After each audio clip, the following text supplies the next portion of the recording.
go. It's Guido coming at you with a Tactics Talk. Welcome back. Thanks for tuning in.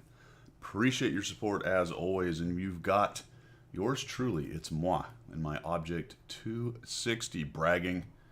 You know you can only get this tank if you're one of the best players in the game. I'm just kidding. If you have some persistence, you can also do it. It took me years actually to get this thing.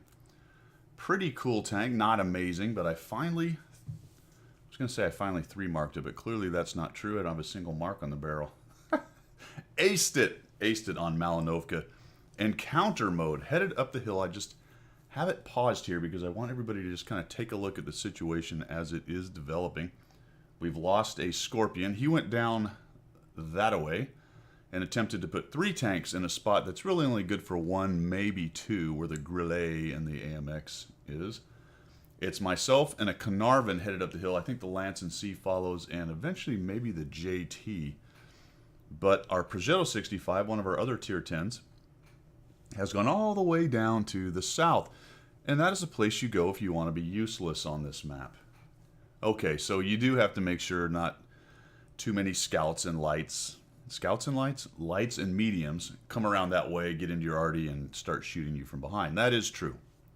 But that takes a long time to develop, and sending one of your only tier 10s down that way, even if it is a medium, bit of a silly plan. But anyway, I'm headed up the hill, and I'm thinking right now, looking at the enemy makeup, holy cow, I've got an E100. They have a Progetto, a 4005, which is a bit better as a pushing tank than a Grillet. A 50 TP could be trouble. The JT could be trouble. Even the Carnarvon and T-34 could come up here and start fighting me. And if there's too many of them, I could be in trouble. Additionally, 2 relatively good artillery as far as tier and size goes.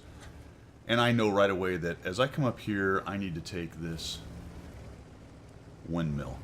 So their Scorpion G makes a huge mistake. Looks like he's attempting to get into these bushes. I'm able to put a shot. I back up. And I really want to get to this windmill, but I don't want to walk right into a Scorpion G's. For a wonder, I actually get a track and damage. I don't want to walk right into this Scorpion G's gun, but he turns his turret away from me and attempts to run away. And that's what I expected and why I cannot sit on that open spot there for too much longer. He comes and pokes his nose around, and I'm able to take this guy out. So I've come up here and I have taken this windmill. It looks like they have not been able to get up next to it. I now have this dead Scorpion G in front of me, some extra armor, and their 50 TP went low, which is helpful.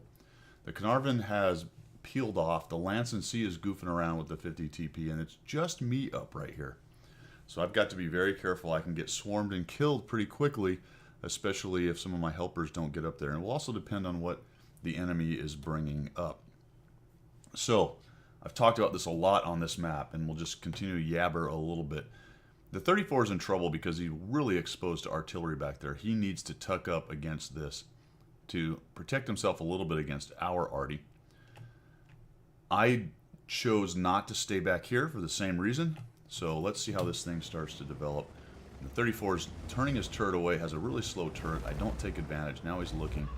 And I'm just going to kind of bait a shot. Now that is something right there you need to start using. And I have seen several of the people who send in replays to me use that quite extensively. I didn't used to use it too much. But what I'm talking about is just acting like you're coming out and then pull right back and see if you can't get them to snap a shot, a low percentage shot, or even just bounce off of you. And I'm going to spend a lot of time with the artillery. I actually go ahead and burn the repair kit there to get rid of the stun because I want to get that reload done and have as much accuracy as possible to get rid of that 34. I knew I needed a couple shots. I really wanted that one to go in before he got hull down, before I didn't have any more access to his hull and I'm only shooting at his turret. I get one more in there on him, and he is now bait for arty at 175. And here comes their Carnarvon. There's another shot into me. Now, of course, I don't have a repair kit now to use, so I'm going to have to just deal with the fact that I'm stunned. Pop out there, RNG works out, and now I've got the E100 coming in here as well. One of the problems with using a repair kit for something like getting rid of stun is, holy cow, what if you get tracked on the next hit? So it's something to think about. I get a shot into the Carnarvon. Get him tracked right there. He gets hammered by artillery, and now I'm up to 2,900 and 1,200 assist, but we've got the E100 coming in. So that's the guy I'm really worried about right there. I need to be careful with how I handle him. I go ahead and put a regular AP round into his front of his turret, which is kind of a weak spot, weak-ish. especially with the relatively low pin of my AP. You'll notice that he had it slightly angled, so that's going to make it a little bit more difficult. Now I can kind of sneak into and around these wrecks and try to get shots into his turret. Another bounce, so I've gone to my heat round. And I still really need to flat plate that thing pretty good. I think I'll finally get one in here. There we go, so we get one into there. Actually, I got one earlier, didn't I, at 491. And I have the advantage on the hit points. We get a bounce there. He does a nice job turning his turret just as I take that shot right there, and I've only got 3 shells. Now I'm going to make a bit of a mistake here because I come in here and give him a flat plate of the side of my tank. And if you look at where the shot went, I don't know if I can get there. You can see it right there at the very bottom of the screen. He just shot right down and into what I had flat plated for him, and now I'm going to come out here and try to get into his side. It may be a little bit risky right there. I probably could have played that a little more cagey. He's still doing a reload. We'll get into his lower plate now as he tries to back out and defend against both me and the Lance and C. Lance and C takes a big hit, but he's able to kind of break up this little scrum. And now I'm just picking apart the JT on the lower plate. So I did take a big hit. I'm down to only 658 hit points. And now I just kind of work around these, pop one into there, and use the dead tanks as some armor. And we've really got an advantage going on now. Another shot into there. We have won that south. The T-32 is on cap. I'm not really sure why, but he is. And the JT is going to get down here, and I can't quite get through the dead tanks right there to get that shot. And I'm still taking some artillery hits. I'm up to 5,800. I'm just going to take a prayer shot. That was not my kill. Somebody else killed him. That was going to be hard to pin right there. Now, this is an interesting little thing because a lot of times it's the little things. I'm going to get hung up on this. See how I'm trying to get down to get on that 50 TP?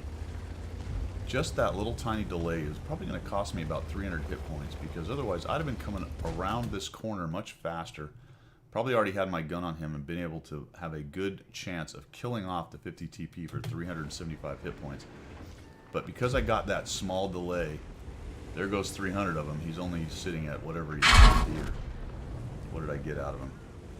52 hit points. So I only get 52, but I do end up with the kill and then eat another artillery shot. Whether it was going for me or just the glob, I don't know, but I certainly spent a lot of time being targeted by those guys.